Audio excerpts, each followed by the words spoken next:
Човекот кој со својата количка замина на олимпијадите во Атина, Пекинг и Лондон, поминувајќи илјадници километри, повторно функционира без количка. При неговото последно патување за да присуствува на олимпијадата во британската престолнина, тој посетил неколку центри за физикална терапија во Швајцарија и Австрија, каде добил инструкции што да прави кога ќе се врати дома. По 6 месеци напорна работа дочека повторно да функционира без количка. Има една навистина специфична животна приказна која што може да им се случи само на најхрабрите. Неговата животна приказна која што тој сака да ни ја прераскаже, верувам дека голем дел од вас ја имате и веќе слушнато, започнува 1996 година на 8 септември.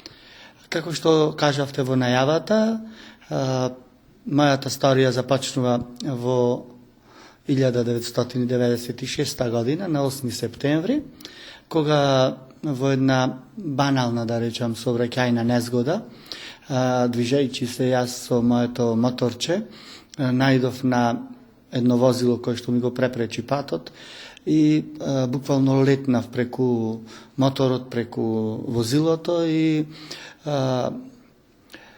при падот лошо се повредив и како резултат на таа повреда следуваат 3 операции на рветот, период на лекување од околу 6 месеци и се разбира уште 1,5 година период на рехабилитација во Охрид, севкупно 2 години лекување и рехабилитација, период кој што морав да го поминам како неколку фази и резултат на таа незгода, сообраќајна незгода, беше целосна парализа на долните екстремитети, на нозете. Со тој момент се носев до скоро. Во тие 2 години поминати во лекување и рехабилитација имав можност да се запознам во Охрид со мојот пријател, драг пријател и тогашен мој цимер Богоја Трифуновски, морам да го спомнам и секогаш го спомнувам со посебен акцент, за да можам да ја пратам таа порака како сето тоа како успех следува благодарение на поддршката од искусните, нели по наше кажано паталците. Во тоа време кога го запознав мојот цимер, тој беше 18 години во инвалидска количка. И она што кога се соочив со истата состојба лично јас, си го поставив како прашање беше кој сега мене може најмногу да ми помогне за тоа што сакам да го постигнам, да се осамостојам, да не бидам зависен од никого и да можам да си функционирам, да ја користам инвалидската количка како свое помагало што ќе ми го олесни движењето, функционирањето, животот, а не да ја чувствувам како дополнителен притисок и терет, дека тоа не може ни еден доктор да ми го објасни и да ми го посочи, од проста причина што никогаш тие од креветот не седнале во количката па да ми објаснат како тоа треба да го направам и јас. И во тие моменти одговорот сам си го најдов токму во мојот цимер, кој што 18 години тоа го правил. Го правил дотогаш и се разбира. За жал го прави уште. Често се слушаме, се гледаме, кога имаме можност. Значи, тоа беше првата моја одлука, кога станав совесен што ми се случува. После 2 години поминати во лекување и рехабилитација, успеав комплетно психофизички да се рехабилитирам и желбата ми беше да се вратам во своето семејство. Кога се повредив имав 31 година, керка од 6,5 години, сопруга се разбира и успеав да и понатака ги задржам покрај себе. Керката веќе уште малку ќе заврши факултет за стоматологија. Заедно сме се уште и планираме и понатака да видиме. И на таков начин се погрижив да им овозможам на сите мои пријатели од обкружувањето и пошироко да ја почувствуваат таа порака дека се може кога се сака. Кога се вратив дома, пробавме да се адаптираме на новонастанатата здравствена состојба моја. Моравме да го смениме и станот, бидејќи живеевме во зграда на втори кат. Немав можност, затоа што немаше лифт зградата, да функционирам и понатака на таков начин. Но тоа не обесхрабри, не ни представуваше некој голем проблем, затоа што се снајдовме да поидиме на друго место, да живееме, се разбира. И така функционираме до ден денешен. Почнав често да се дружам со моите пријатели од мојата популација. Се посветив на спортот, меѓу другото. И на таков начин споделувавме меѓу себе за проблемите и потребите што не обкружуваат. Цело време настојував да најдам начин и форма како можам да дадам придонес за мојата популација, од аспект на тоа што забележав дека се премногу затворени во некој свој простор, свет, дека едноставно не се толку охрабрени да ги изразат, да ги искажат своите проблеми и потреби, за да би можел некој да им помогне. И трагајќи по таа форма, по тој начин, како да го дадам својот придонес, во 2004 година се роди една иницијатива, една идеја кај мене заедно со моите пријатели, да со мојата инвалидска количка го изодам патот од Прилеп до тогашна Олимписка Атина, за да стигнем за отварањето на Олимпијадата во Олимписките игри во Атина. Тоа беше пат од 704 километри, заедно со моите пријатели, доктор Тони, мојот пријател Горан Георгиевски, кој што ме следе на тоа патување, се разбира беше и мојата керка, која што тогаш имаше 13,5 години. Го изодивме тој пат од 704 километри до Атина и веднаш после враќањето имаше силен одзив од јавноста таа иницијатива, да речам. Следеа доста признанија, нели, и таа афирмација ме охрабри да се разбира заедно со моите пријатели со кои што делиме заеднички проблеми и потреби, да се одлучам и да се организирам за следната Олимпијада, која што се одржуваше 2008 година во Пекинг. Го изодам патот од 15.000 километри до Пекинг, да поминам низ 30 држави и на таков начин да ја стекнам таа светска афирмација, која што ќе ни овозможи да го свртиме вниманието од целокупната светска јавност, а да предложиме, да иницираме, да донираат светските големи фондации, да се изградат центри за рехабилитација во 10 балкански држави, бидејќи тоа ни е најприоритетната потреба за нашата популација во целост.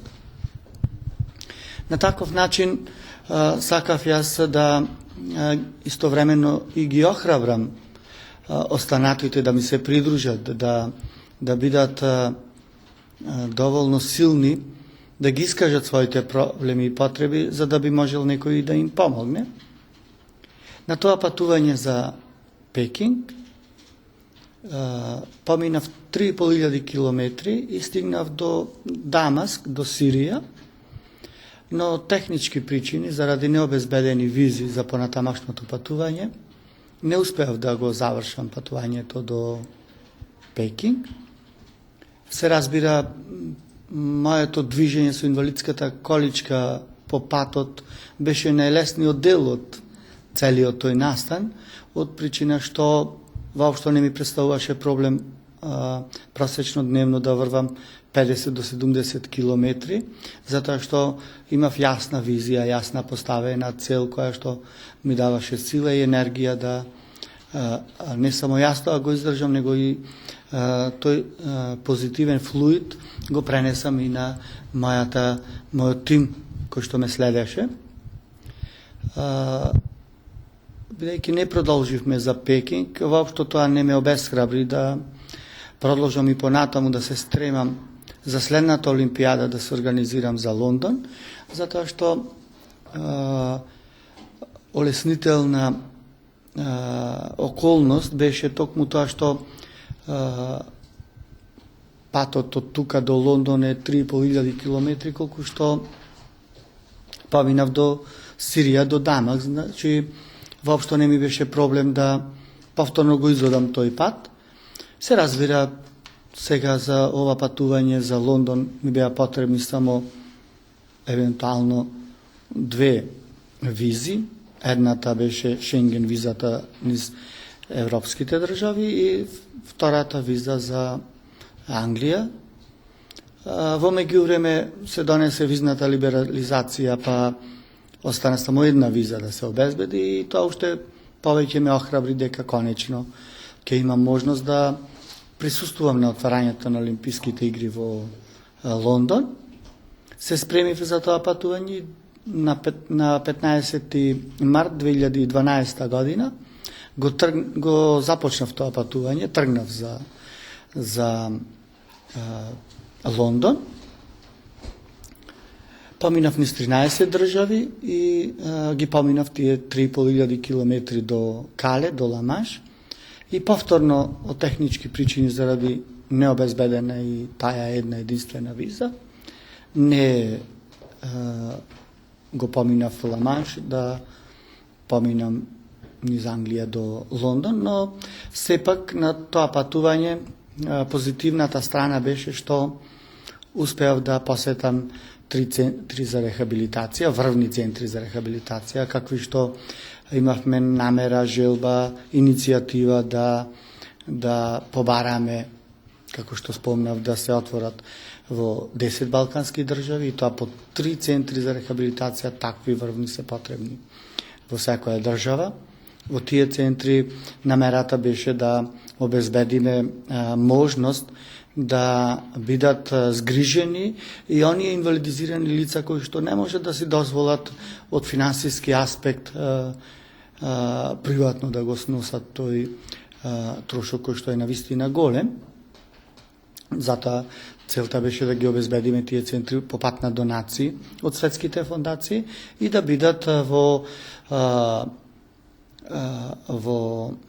управување, ако така можам да кажам, или во менаџирање на државните институции надлежни или преку јавно-приватно партнерство евентуално. Но во секој случај да постои таа клаузула дека секој оној кој што има потреба за рехабилитација, без разлика на своите финансиски можности, да му се овозможи и дозволи да ги користи тие услуги од тие центри за рехабилитација. Во тие центри за рехабилитација што ги посетив на моето патување за Лондон, во Австрија, Швајцарија и Холандија, меѓу другото имав можност да разговарам со нивните стручњаци, доктори, ортопеди, травматолози, неуролози, психолози, психијатри, физијатри, физиотерапевти и така натаму. Меѓу другото да разговарам и за мојата здравствена состојба и им објаснив дека конечно кога ќе се вратам назад од ова патување, дека ќе си дадам приоритет на себе си, односно ќе пробам да видам дали е можно да си ја подобрам макар до некаде својата здравствена состојба и нормално побарав нивно стручно мислење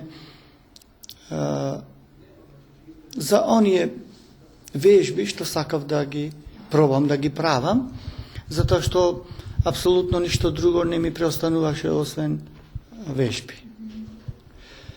Кога му објаснив што сакам да правам кога ќе се вратам, кои вежби да ги правам, имав големо одобрување и охрабрување од сите нив, со една забелешка да кога ќе се одлучам да ги правам тие вежби, меѓу другото да внимавам и на режимот за исхрана, заради што имав во тој момент доста повеќе килограми на себе.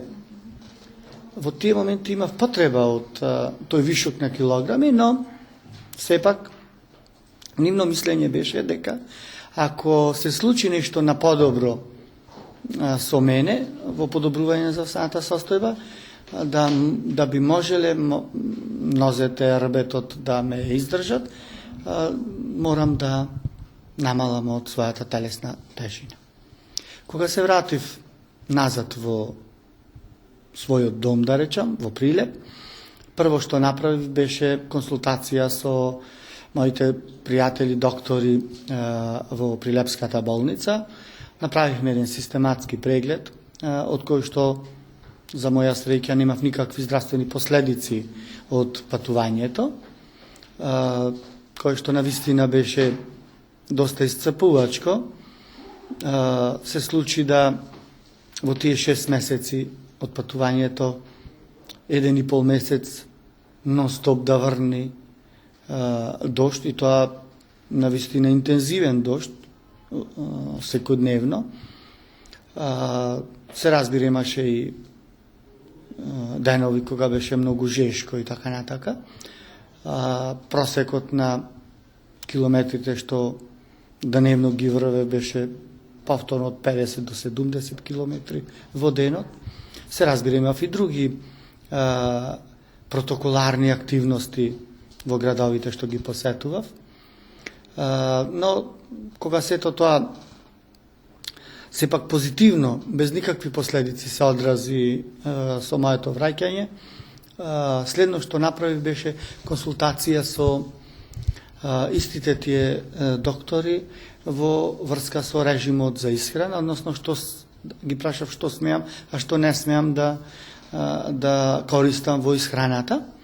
Откако тоа ми го посочија, се обратив кај моите пријатели Златко и Тереза, кои што имаат фитнес и аеробик студио. Нив ги замолив да ми помогнат со конкретно упатство за исхраната, значи што смеам да јадам наутро, што напладне, што навечер, што помеѓу оброците, и ги замолив да ми предложат вежби исклучиво што се полезни за да ги применам за мене. И кога се консултиравме и се одлучиме тоа да го направиме, јас почнав секојдневно тоа да го работам. Значи, следниот период од 2,5 месеци си дадов приоритет само на себе си и на ништо друго, целосна посветеност на себе си, и околу исхраната, и околу позитивното моје размислување, верба во себе, упорност, и сето тоа беше резултат на 2,5 месечниот мој ангажман, кој што резултираше со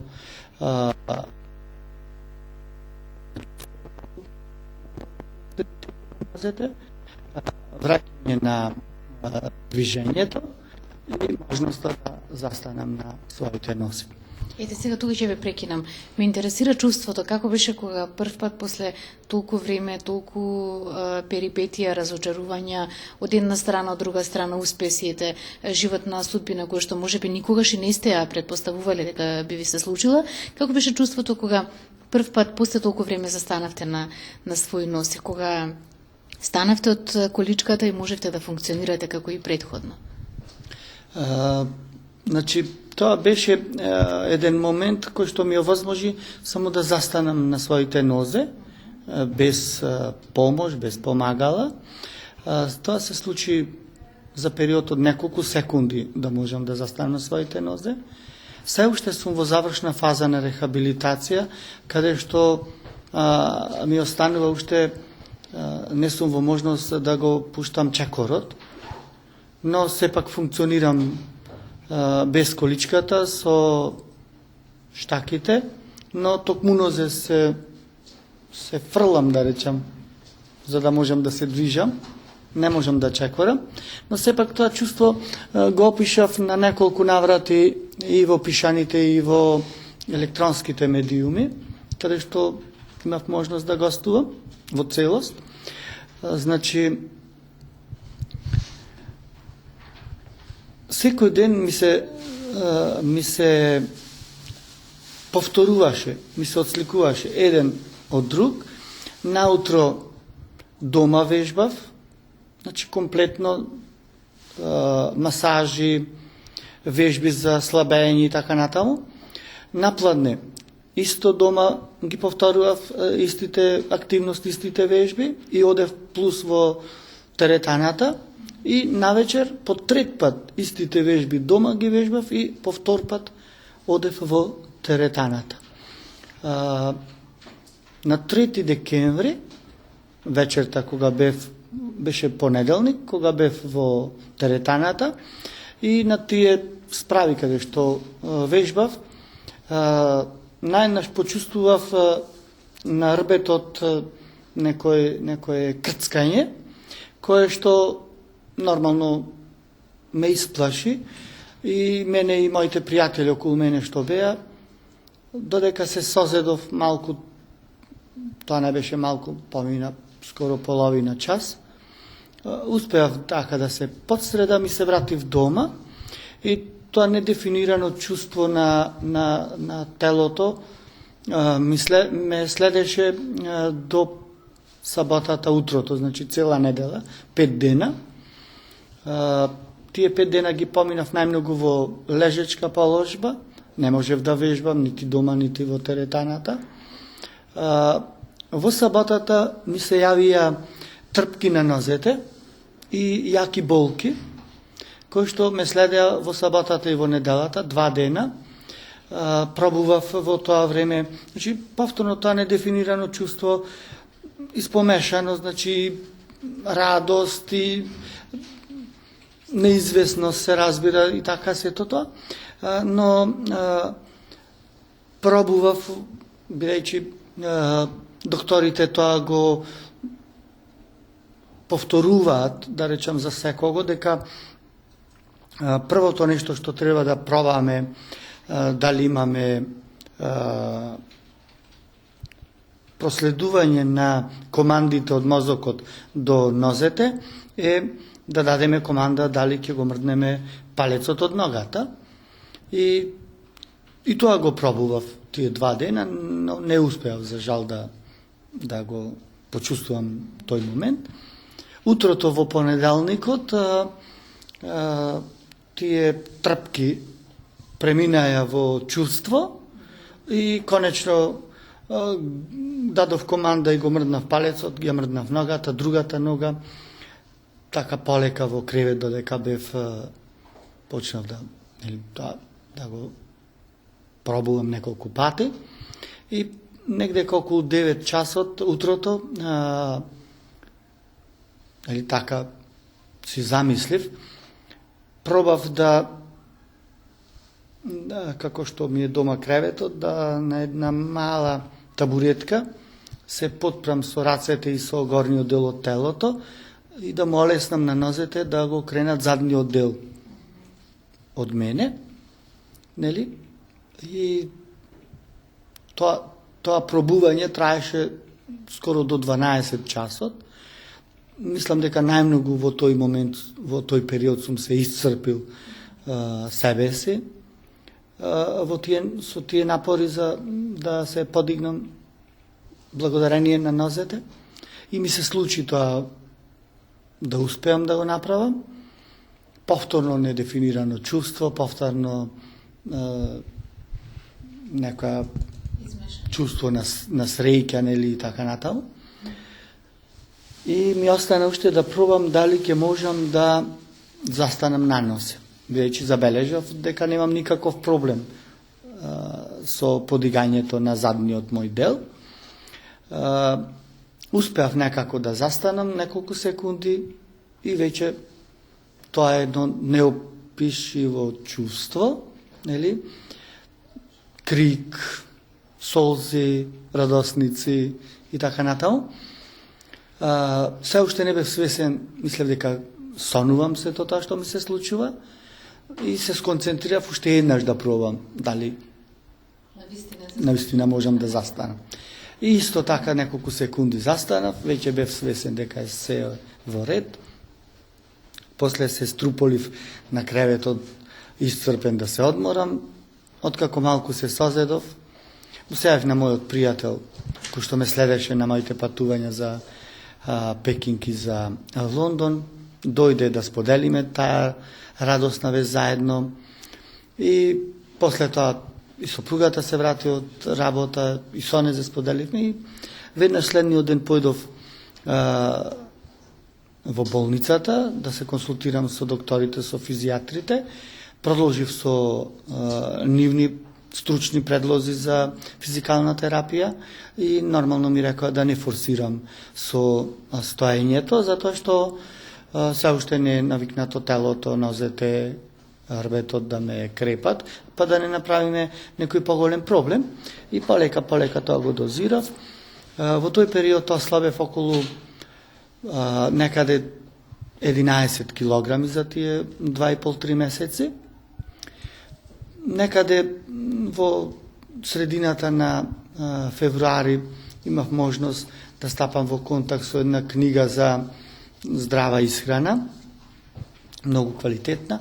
Таа ми помогна за уште 2 месеци да ослабам уште 14 килограми, значи вкупно ослабев 25-6 килограми до некаде почетокот на мај месец и веќе имав можност да стекнам доволно сила за да стојам на своите нозе и да почувствувам кога се замарам. Значи, се уште ја користев мојата количка во тој период до некаде крајот на септември или почетокот на октомври и тогаш веќе во целост ја заменив количката со штаките и повеќе не седнав во количка. Пробувам да се движам, напорно ми е, но сепак полесно и подобро. Оно што сега ме интересира е психичкиот дел од цела оваа приказна.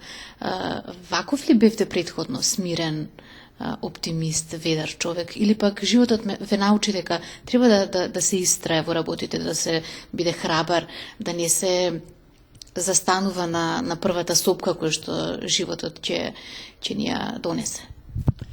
Сите ние во текот на нашиот живот врвиме низ одредени фази.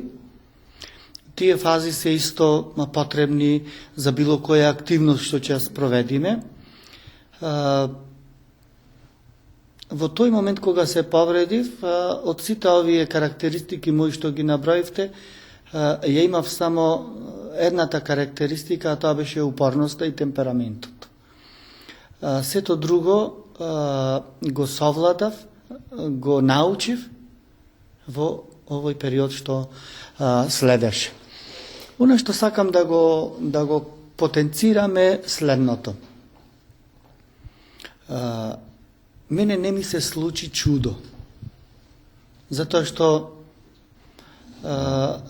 во ова време на глобализација и возможност преку интернетот цел свет да биде пред нас, сите мои пријатели од целиот свет, кои што нели благодарение на социјалните мрежи ни се исто така блиски, ми помогнаја да ги добијам информациите дека нормално тие се јавни информации, се извинувам, дека во светот после 17 години има случај во Америка каде што исто како мене некој во целост проодел и во моментов е ангажиран да го сподели своето искуство со родителите на децата и со останатите инвалидизирани лица, ангажирајќи се во еден од тие центри за рехабилитација. Исто така во светот постојат мрежа на центри за рехабилитација кои што благодарение на реалната состојба на инвалидизираните лица или на пациентите нивни или на штитениците им овозможуваат преку одредена метода затоа што им дозволува нивната диагноза, значи не е скинат рбетниот мозок, туку едноставно е приклештен, сгмечен, потфатен и така натаму, со нивната метода им овозможуваат да проодат. Токму тоа се информациите кои што мене ме охрабрија да ја пратам пораката до останатите од моето обкружување потесно, а и пошироко, токму во тој правец да мене не ми се случи чудо, дека тоа се случува и на многу други и дека сум спремен јас целокупното моје искуство од 16, веќе 17 години да го споделам со нив и веќе една година го споделувам со нив и тие се задоволни кои што успеале да ме прифатат, кои што успеале да ме почувствуваат со доверба како јас мојот цимер што го почувствував во првото време и заедно да врвиме низ тие фази многу побрзо отколку да ги врват многу подолго време, затоа што истото тоа ми се случи и мене како одлука. Значи јас одлучив да не чекам да поминат 18 години за да бидам во фазата на мојот цимер во тој момент што беше. Туку да ми помогне тој за неколку месеци или за неколку години целокупното негово искуство да ми го пренесе и јас да го имам тој стаж негов од 18 години и да продолжам понапред од него за пократко време. И токму тоа е пораката што сакам да ја пратам кон останатите, а истовремено соочувајќи се со секојдневието и со предизвиците, забележав дека треба да упатам една порака до институциите надлежни во нашата држава, да го искористиме ова што го имаме благодарение на моето искуство и да им овозможиме да ги поканиме сите инвалидизирани лица од светот, кои што би сакале да ја споделат со мене, да го споделат тоа искуство и да им помогнеме и тие да проодат, а тоа би значило за нашата држава и финансиска придобивка, а и од аспект на афирмација на нашата држава во светски размери. Господине Миле, благодарам што ни бевте гостин во телевизија КИС. Ми беше мило што ве запознав. Има човек многу работи да научи од вас. Ќе ви посакам убаво здравје понатамо, добро здравје и онака како што сте успеале да ја тргнете од употреба количката, ќе ви посакам еден ден да ве видиме и без овие штаки, овие помагала. Многу ви благодарам на искрената честитка, на искрената ваша мисла. Само сакам уште малку да се надополнам за еден момент кој што ми се случи последниве месеци. Значи, би сакал на целокупната македонска јавност и пошироко, а истовремено и на дел од моите пријатели од мојата популација, да им се извинам за тоа што не сум бил разбран во целост при моите изјаснувања во медиумите, токму во тој правец дека мене не ми се случи чудо, дека се тоа што ми се случува е резултат на мојата посветеност лична и мојата поставена цел и упорно движење кон таа цел.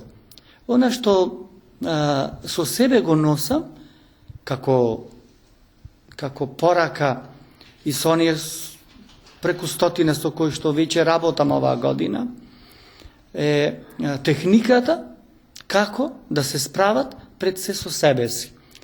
А тоа е првично да имаат личен мотив, тој мотив да го преточат во цел и само тогаш ќе успеат.